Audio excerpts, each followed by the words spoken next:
तो आज का जो क्वेश्चन है ना उसमें हमें एक m क्रॉस n की मैट्रिक्स दे रखी है, ठीक है, m क्रॉस n की मैट्रिक्स दे रखी है और उसमें आपको बताना है कि कितने स्क्वायर साइज की मैट्रिक्स पॉसिबल हैं जिसमें सारे के सारे वंस हों, ठीक है, सारे के सारे वंस हों।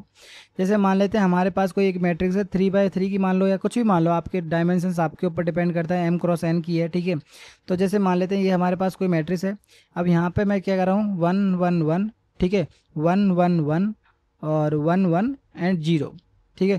अब मुझे कैलकुलेट करना है कि भाई स्क्वायर साइज़ की मैट्रिक्स बताओ कितनी पॉसिबल है, ठीक है। तो स्क्वायर साइज़ की कौन कौन सी पॉसिबल होंगी, या आपने कहा एक तो या तो 1 क्रॉस 1 यानी 1/1 की हो सकती है, आपने कहा जी फिर 2 क्रॉस 2 की हो सकती है, फिर आपने कहा 3/3 की मैट्रिक्स हो सकती है, फिर आपने 4/4 की मैट्रिक्स हो सकती है। इस तरीके से n/n की मैट्रिक्स आपके पास पॉसिबल है, ठीक है। जो भी इनमें से मिनिमम होगा, एन m क्रॉस n की है ना, तो जो भी इनमें से मिनिमम होगा उसकी मैट्रिक्स पॉसिबल है कि नहीं चेक करेंगे हम, ठीक है। तो मैंने चेक किया कि पहले 1/1 की मैट्रिक्स है कि नहीं। तो 1/1 की मैट्रिक्स चेक करने के लिए आपको सिर्फ और सिर्फ यही तो चेक करना है कि कहाँ कहाँ पे 1 है कि नहीं। क्यों? क्योंकि उसमें एक ही तो एलिमेंट होना चाहिए। आपने कहा जी ठीक है, एक फोर लूप लगाते हैं और उसमें चेक करते हैं कि भाई सब जगह 1 1 है कि नहीं। आपने कहा 1 है, उसने कहा हाँ जी 1 है, 1 है, 1 है, 1 है। तो जहाँ जहाँ पे 1 है वो 1 साइज़ की मैट्रिक्स हो जाएगी, ठीक है। 1 साइज़ की मैट्रिक्स कितनी हो जाएंगी, आपने कहा 1 2 3 4 5 6 7 8, यानी कि 8 जगह है, तो आपकी 1 साइज़ की जो मैट्रिक्स है वो 8 हो जाएंगी, ठीक है। अब इसके बाद आप चेक करो 2 साइज़ की मैट्रिक्स है कि नहीं। तो 2 साइज़ की चेक करने के लिए 2 क्रॉस 2 की होनी चाहिए, यानी कि 4 एलिमेंट्स होने चाहिए। तो 2 क्रॉस 2 के लिए चेक करो 1 2 3 4, ठीक है। तो यहाँ पर आप चेक करो ये 2 क्रॉस 2 की मैट्रिक्स हो जाएगी और यहाँ पर सारे एलिमेंट्स 1 है। उसने कहा जी बिल्कुल ठीक है, एक हमें मिल गई, ठीक है। दूसरी आपके पास ये हो जाएगी, ठीक है, 2 क्रॉस 2 की मैट्रिक्स, बिल्कुल जी, एक और मिल गई हमें, ठीक है। तीसरी हमारे पास ये हो जाएगी, बिल्कुल बिल्कुल ठीक है जी, 3 हो गई, ठीक है। अब कोई और पॉसिबल है, आपने कहा भाई ये वाली पॉसिबल है कि नहीं। तो आपने कहा ये वाली पॉसिबल नहीं है, क्यों? क्योंकि इसमें ये 0 0 है, ठीक है।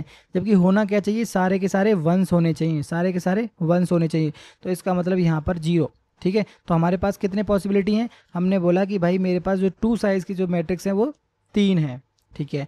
अब पहले कैलकुलेट करते हैं कि भाई 3 साइज़ की है कि नहीं।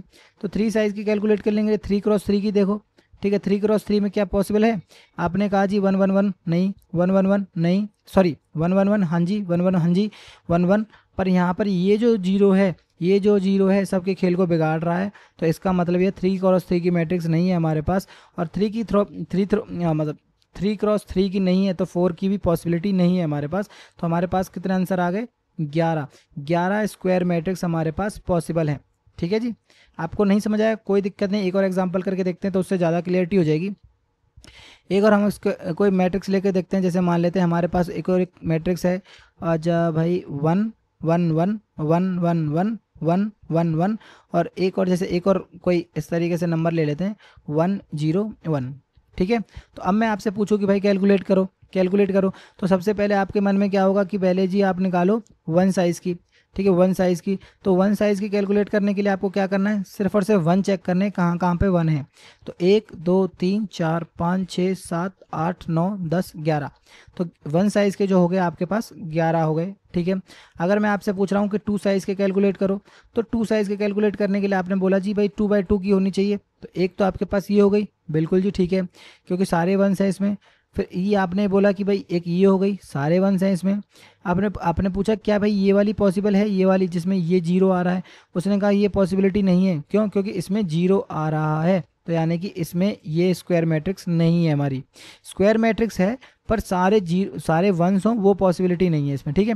आपने कहा जी ठीक है। फिर इसके बाद कोई और पॉसिबल है, आपने कहा जी और कोई पॉसिबल है। उसने कहा ऊपर वाले सारे काम हो गए, नीचे वाले चेक करो। एक आपके पास ये वाली पॉसिबल है, ठीक है जी, तो हमारे पास 3 हो गई, ठीक है। फिर इसके बाद हमने बोला कि एक ये पॉसिबल है, तो आपके पास 4 हो गई, ठीक है। फिर आपने बोला कि क्या क्या ये पॉसिबल है, आपने कहा ये पॉसिबल नहीं है, ये पॉसिबल नहीं है, क्यों क्यों क्यों? क्योंकि इसमें एक 0 आ रहा है। तो इसका मतलब हमारे पास जो 2 साइज़ की है वो कितनी मैट्रिक्स पॉसिबल है, आपने कहा जी 4 पॉसिबल है, ठीक है। अब कैलकुलेट करो 3 साइज़ की, ठीक है, 3 साइज़ की। तो 3 साइज़ की कैलकुलेट करने के लिए 3 साइज़ की कैलकुलेट करने के लिए आप देखो 3/3 के मैट्रिक्स होनी चाहिए आपके पास, 9 एलिमेंट्स होने चाहिए।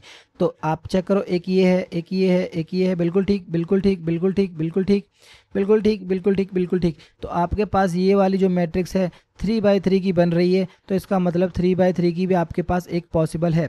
आपने कहा इसके अलावा कोई और पॉसिबल है, तो उसने कहा जी इसके अलावा ये वाली अगर पॉसिबल चेक कर लेते हैं ये वाली है कि नहीं, तो इस वाली में आपके पास एक 0 आ रहा है, तो इसका मतलब ये पॉसिबल नहीं है, नहीं है। तो आपके पास तो 3 साइज़ की जो मैट्रिक्स है एक ही पॉसिबल है। तो आपके पास जो आंसर आ गया 11, 4, 15 और 1, 16। तो हमारे पास 16 स्क्वायर मैट्रिक्स हैं जहाँ पर सारे के सारे वंस हैं।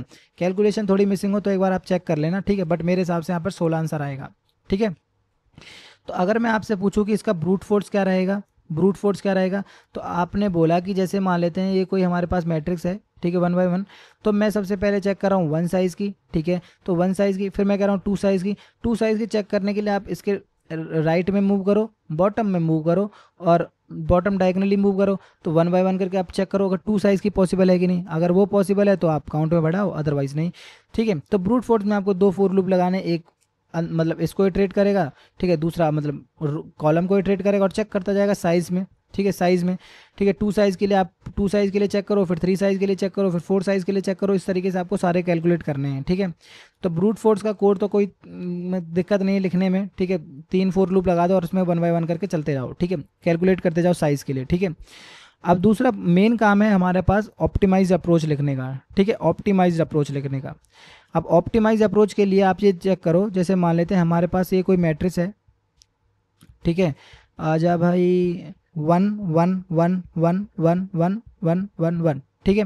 तो अगर मैं आपसे पूछूं कि भाई मुझे, अब देखो नॉर्मली हम क्या करते हैं कि भाई पहले हम क्या कह रहे हैं, कैलकुलेट करें 1 साइज़ के सारे कैलकुलेट कर रहे हैं, फिर 2 साइज़ के हम के सारे कैलकुलेट कर रहे हैं, फिर 3 साइज़ के हम सारे कैलकुलेट कर रहे हैं, ठीक है।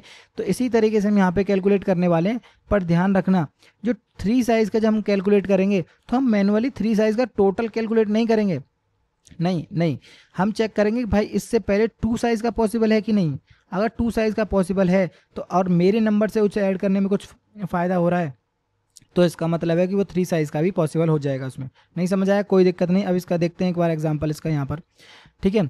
तो जैसे मान लेते हैं यहाँ पर 1 साइज़ का है, ठीक है, तो देखो 1 साइज़ का है, तो 1 साइज़ का है तो इसका मतलब जी बिल्कुल जी 1 कर दो, यहाँ पे भी 1 कर दो, यहाँ पे भी 1 कर दो, यहाँ पे भी 1 कर दो, 1 कर दो, ठीक है। क्यों? क्योंकि ये 1 साइज़ के पॉसिबल हैं, ठीक है। अब मैं कह रहा हूँ कि अगर यहाँ पर देखो 2 साइज़ के मुझे कैलकुलेट करने हैं तो कम से कम 2 बाई 2 की मैट्रिक्स होनी चाहिए, यानी कि 4 एलिमेंट्स होने चाहिए। तो 2 बाई 2 की कहाँ से स्टार्ट होगी? आपने कहा जी यहाँ से स्टार्ट होगी, ठीक है, आपने कहा जी बिल्कुल ठीक है। अगर यहाँ से स्टार्ट होगी तो आप चेक करो क्या टॉप में 1 है? आपने कहा जी ठीक है। लेफ्ट में 1 है? हाँ जी ठीक है। टॉप डायगनली 1 है? उसने कहा हाँ जी 1 है। अगर ये सारे कंडीशन 1 है तो इसका मतलब है कि मेरे लेफ्ट राइट सब जगह 1 1 पॉसिबल है। और मैं खुद से चेक कर लूँ क्या मेरा खुद 1 है। अगर मेरा खुद 1 है तो इसका मतलब ये मैं उनके साथ जोड़ के अपनी एक नई मैट्रिक्स बना सकता हूँ। तो एक खुद 1 है तो एक तो खुद का 1 साइज़ का रहेगा, ठीक है, और चारों तरफ देखा उसने 1 1 है, तो इसका मतलब है कि भाई मेरे पास एक और 2 साइज़ की या 3 साइज़ की कितने साइज़ की बन सकती है। तो इसने बोला जी 2 बन गया। इसी तरीके से इसमें ये चेक करेगा भाई ऊपर 1 है, ऊपर ठीक है, लेफ्ट 1 है, ठीक है, टॉप डायगनली 1 है, उसने कहा हाँ जी 1 है, तो इसने बोला मेरा खुद 1 है, ठीक है। ये कब चेक कर रहे हैं, ध्यान रखना, ये सारी चीज़ें जब चेक कर रहे हैं जब एक खुद का 1 है। अगर 0 है तो कुछ नहीं करेंगे, हम 0 का 0 रखेंगे, ठीक है, कोई दिक्कत नहीं करेंगे उसमें।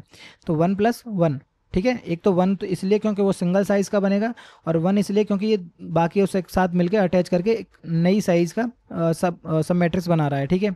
अब इस केस में ये चेक करेगा, उसने कहा जी 1 +, ठीक है, आगे पीछे सब जगह चेक करो, ऊपर भी चेक किया, लेफ्ट भी चेक किया, डायगनली भी चेक किया, तो उसने कहा हाँ जी सब जगह 1 है, तो 1 + 1 हो जाएगा, ठीक है। अब यहाँ पर चेक करो, ये इसी तरीके से करेगा, सब जगह 1 है तो 1 + 1 इसके भी हो जाएगा, ठीक है। तो यहाँ पर अगर आपको मैट्रिसेस कैलकुलेट करनी है तो कितनी आएंगी, 1 2 3, सबको प्लस कर लो बस, 1 2 3 4 5, 5 1 साइज़ की हो गई, ठीक है। 2 साइज़ की आप चेक करो, 2 2 और 2 4, 2 6, 2 8, कितना आंसर आ गया आपके पास, 13 आंसर आ गया, ठीक है, 13 आंसर आ गया।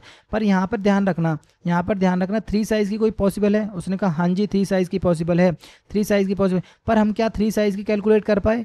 आपने कहा 3 साइज़ की कैलकुलेट नहीं कर पाए। एक तो ये सिंगल साइज़ की कैलकुलेट कर पाया और एक 2 साइज़ की कैलकुलेट कर पाया, ठीक है। तो इसका मतलब इनपुट पे तो हम काम नहीं कर सकते, क्यों? क्योंकि हमारे पास यहाँ पर 3 साइज़ की मिस हो गई ना, 3 साइज़ की मिस हो गई, तो हम यहाँ ध्यान रखना, हम इनपुट पे खेलने वाले नहीं हैं, इनपुट पे नहीं करने वाले हैं, ठीक है। जो हमने प्री कंप्यूट करके चीज़ें रख रखी हैं ना, प्री कंप्यूट करके चीज़ें रख रही हैं, उनको हम एज अ इनपुट लेंगे, ठीक है। तो यहाँ पर एक 3 साइज़ का मिसिंग हो रहा है, तो उसी को ऑप्टिमाइज़ करने के लिए लेट से एक और मैट्रिक्स लेते हैं हम, जिसमें थोड़े से हमारे साइड केसेस और ज़्यादा कवर हो जाएँ। ठीक है, तो जैसे मान लेते हैं हमारे पास ये अब 4/4 मतलब 3/4 की मैट्रिक्स है। ठीक है, अब मैं कह रहा हूँ कि जैसे मान लेते हैं ये 1 0 1 1 1 0 1 1 1 1 1 1। ठीक है, तो इसको ना यहाँ पे भी 1 मिनट रखते हैं, इसको इसको चलो दूसरी मैट्रिक्स लेते हैं, ये कोई मुझे लगता नहीं है कि साइड केसेस कोई मैनेज करेगा ये। ठीक है, तो जैसे मान लेते हैं 1 1 1 0 1 1 1 0 1 1 1 और 1। ठीक है, अब मान लेते हैं ये हमारे पास कोई मैट्रिक्स है। ठीक है, अब हमारे पास कैलकुलेट करना है हमें। ठीक है, तो जैसे अब मैं कैलकुलेट करूँ, मैंने इसी के पैरेलल में सेम जो ये साइज़ है उसी के साइज़ की मैंने एक खुद की इनपुट मैट्रिक्स बना दी। ठीक है, अब मैं कह रहा हूँ कि भाई 1 साइज़ के तो एज इट इज़ ऐड कर दो, जहाँ जहाँ पे 1 है आपने कहा 0 1 1। ठीक है, आप इनको भी फिल कर सकते हो, इनमें कोई दिक्कत नहीं है, इनमें भी फिल कर सकते हो, कोई दिक्कत नहीं है, आप जहाँ जहाँ 1 साइज़ के आपने कर दोगे। ठीक है, अब मैं कह रहा हूँ 2 साइज़ के लिए कैलकुलेट करो, तो 2 साइज़ के लिए हमारे पास इनपुट से कोई मतलब नहीं है। ठीक है, इनपुट से हम सिर्फ और सिर्फ ये चेक करेंगे कि 1 है कि नहीं। ठीक है, उसने कहा इनपुट में 1 है, उसने कहा हाँ जी 1 है। अगर 1 है तो ऊपर नीचे सारे एलिमेंट्स में चेक करो, क्या भाई मेरे पास कौन सा नंबर सारे नंबर्स 1 है कि नहीं। उसने कहा जी सारे नंबर्स 1 है। उसने कहा जी एक तो मेरा खुद का हो जाएगा और एक खुद का 1। ठीक है, खुद का 1 हो जाएगा और दूसरे के साथ मिलके बना रहा है। उसने कहा जी ठीक है, यहाँ पर 1 चेक करेगा। ठीक है, यहाँ पर चेक करेगा, ध्यान रखना अब ये 2 बन गया है। ठीक है, ये 2 है अब। ठीक है, हाँ जी, अब यहाँ पर मैं चेक कर रहा हूँ कि भाई ये इनपुट में 1 है। उसने कहा हाँ जी इनपुट में 1 है। इनपुट 1 है तो सारे लेफ्ट राइट सारे एलिमेंट चेक करो, तो चेक किया इसने, तो सारे एलिमेंट्स बिल्कुल जी 1 है, तो इसे 1 + 1 यानी कि 2, यहाँ पर भी 2 आ जाएगा। ठीक है, 1 तो उसका खुद का, ठीक है, और एक दूसरे के साइज साथ जोड़ के बना रहा है वो। ठीक है, और ये एज इट इज़ 0 आ जाएगा, क्यों, क्योंकि 0 है ये। ठीक है, ध्यान रखना हम क्या कह रहे हैं, हम सिर्फ और सिर्फ उसी केस में ऐड कर रहे हैं जिस केस में हमारे पास इनपुट में 1 है। ठीक है, इसी केस में हम इसमें भी कर देंगे, ये सब चेक कर देंगे 1 1 है, तो हमारे पास एक स्क्वायर मैट्रिक्स बन जाएगी, तो यानी कि इसका आंसर भी 2 आ जाएगा। ठीक है, अब मेन काम है यहाँ से।